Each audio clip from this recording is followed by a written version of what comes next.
From Pacifica, this is Democracy Now! We're broadcasting from the Sundance Film Festival in Park City, Utah. Newt Gingrich wins the Republican primary in South Carolina. With health care a main focus of Republican attack on President Obama, we'll look at a new documentary premiering here at Sundance called Escape Fire: The Fight to Rescue the American Healthcare System, and speak with one of the leading cardiologists in America today. We have, of course, the best government money can buy, and it does. And it has gotten palpably worse now because of the Citizens United thing.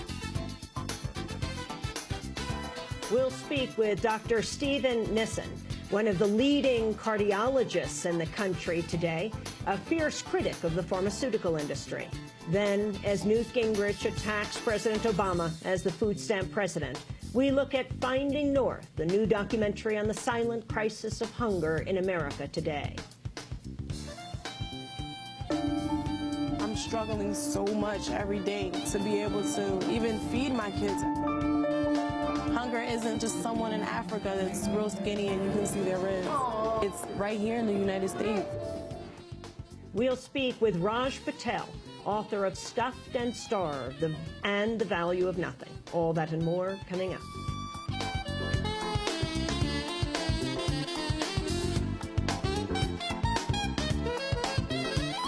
Welcome to Democracy Now!, democracynow.org, the War and Peace Report. I'm Amy Goodman. We're broadcasting from Park City, Utah. The focus of the Republican presidential race has turned to Florida after former House Speaker Newt Gingrich easily won Saturday's primary in South Carolina with 40% of the vote. That this is the most important election of our lifetime. If Barack Obama can get reelected after this disaster, right, just think how radical he would be in a second term. So I have a proposal. With your help, we are now moving on to Florida and beyond. Former Massachusetts Governor Mitt Romney placed second with 28% of the vote. Gingrich's victory dashed Romney's plan to wrap up the nomination early. After the polls closed in South Carolina, Romney lashed out at Gingrich and others for criticizing his record at the private equity fund Bain Capital. Those who pick up the weapons of the left today will find them turned against us tomorrow. That's the choice our party gives America. Or else we don't offer them any choice at all. And Americans, in my view, will demand a real choice in this campaign between those people who believe in prosperity and success and opportunity and those who believe in government. And I think they'll choose us. Rick Santorum placed third in South Carolina. Ron Paul came in fourth. Gingrich surged to victory in South Carolina, in part thanks to billionaire casino owner Sheldon Adelson, who gave $5 million to a pro-Gingrich super PAC. Much of the money was used to buy airtime to attack Romney. Gingrich was also widely accused of employing the so-called Southern strategy to appeal to the prejudices of white voters in the South. Last week, former President Jimmy Carter said there's a, quote, subtlety of racism to Gingrich's comments about food stamps and welfare. House Assistant Minority Leader James Clyburn repeated a similar charge on Sunday. Appealing to an element in this party that will see President Obama as different from all other presidents that we have had. South Carolina Congressmember Clyburn. In other campaign news, archival video has been posted online showing Republican presidential candidate Ron Paul speaking in front of a giant Confederate flag. In the undated video, the Texas congressman argues the South was on the right side of the Civil War.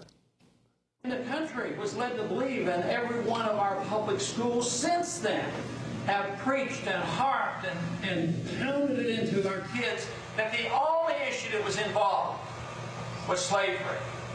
And yet that was the excuse, and that was the rabble-rousing issue, and it was, you can't deny that it was an important issue. That really wasn't the issue of why the war was fought, in my estimation.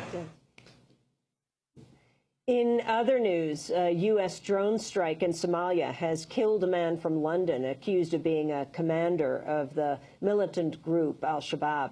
Bilal al-Barjawi was assassinated just hours after his wife gave birth to a child in a London hospital. The Guardian newspaper reports the timing has raised suspicion that Barjawi's location in Somalia was pinpointed as a result of a telephone conversation between the couple. The drone strike occurred about 8 miles south of the Somali capital, Mogadishu. Meanwhile, the United States has carried out another deadly drone strike in Pakistan. 4 alleged militants were reportedly killed. In news from Nigeria, at least 178 people died Friday in a coordinated series of bombings and shootings in Kano, Nigeria's second-largest city. The militant Islamic group Boko Haram claimed responsibility. Earlier this month, 3 of Nigeria's most famous writers, Nobel laureate Wole Soyinka, Chinua Achebe, and J.P. Clark, released a statement warning that the country could be descending into civil war. Nigeria's 160 million people are roughly divided between a mostly Muslim north and a predominantly Christian south. The U.S. State Department has granted a visa to the Yemeni president and longtime U.S. ally Ali Abdullah Saleh to enter the United States to seek medical treatment. Prior to leaving Yemen on Sunday, Saleh apologized for, quote, any shortcoming in his 33-year rule. I demand a pardon from all the sons of the nation, men and women. If shortcomings occurred during my 33-year term, then I ask for forgiveness, and I apologize to all the citizens of Yemen. Thousands of Yemenis protested on Sunday, calling on Saleh to be put on trial for the killing of hundreds of demonstrators over the past year. Syria has rejected a request by the Arab League for President Bashar al-Assad to hand over power to a deputy and set up a new unity government. Syria described the proposal as a violation of its national sovereignty and flagrant interference in internal affairs. Egypt's parliament opened today for the first time since a historic free election put the Muslim Brotherhood in a leadership role after years of repression under deposed President Hosni Mubarak. In the recent elections, the once-banned Brotherhood won 47% of the seats in the lower house of parliament. The Islamist Noor party won an additional 29% of the seats. The new parliament is meeting today, just 2 days ahead of the first anniversary of the January 25th protest in Tahrir Square that sparked the Egyptian revolution. On Wednesday, we'll be joined by Democracy Now!'s Sharif Abdel-Quddus in Cairo. In related news, Human Rights Watch is urging the United States and other nations to do more to support the rights of Arab Spring protesters to build real democracies in the Middle East. Ken Roth is Executive Director of Human Rights Watch. And to date, the international community, as I've outlined, has been much too equivocal and inconsistent in assisting the birth of rights-respecting democracies in this region. Ultimately, the international community has to decide what it stands for. Does it value the rights and the aspirations of the people of this region, or does it prefer to side with the autocrats? In the past year, the West has generally opposed the violent suppression of peaceful demonstrators, but the West has frankly been sometimes reluctant to become genuinely full partners with the protesters. France is threatening to pull its troops out of Afghanistan after 4 of its soldiers were shot dead by an Afghan soldier. The security sources said the soldier carried out the killings because he was angry about a recent video showing U.S. Marines urinating on the dead bodies of 3 Afghan men. In news from Capitol Hill, congressional leaders announced Friday a pair of controversial anti-online piracy bills that have been indefinitely put on hold following a massive online protest against the legislation. Up until last week, both bills, the Stop Online Piracy Act, or SOPA, and Protect IP Act, PIPA, had widespread bipartisan support. Numerous tech companies, including Wikipedia and Google, warned the legislation would lead to censorship online and threaten the future of the Internet. In energy news, House Speaker John Boehner threatened Sunday to block an extension of the payroll tax cut bill unless President Obama reverses his decision and approves the Keystone XL tar sands oil pipeline. Boehner made the comment on Fox News on Sunday. The Keystone Pipeline is the prime example of a shovel-ready project that's been through every approval process here in Washington. Every option is on the table. We're going to do everything we can to try to make sure that this Keystone Pipeline is, in fact, approved. Scores of protests were held across the country Friday to protest the second anniversary of the Supreme Court's Citizens United ruling, which ruled corporations have a right to spend unlimited amounts of money on political campaigns. 12 people were arrested outside the U.S. Supreme Court. The actions were dubbed Occupy the Courts. Today we're here to protest the Citizens United decision and any decisions that support unlimited money being used to buy our elections. I feel like corporate money is invading our politics and taking voices away from the common people. So I felt it's important to kind of come out and be seen and possibly be heard. This is an unstoppable force, whether people want to recognize it as such or not. We're up against a lot of odds, but like I said, there's power in numbers, and if we get those numbers, you can't stop it. In education news, the Obama administration's Race to the Top education initiative has been dealt a setback after public school teachers in Hawaii rejected a contract that called for a move to a performance-based evaluation and compensation system. The vote came shortly after the U.S. Education Department threatened to sanction the state for not implementing enough educational reforms.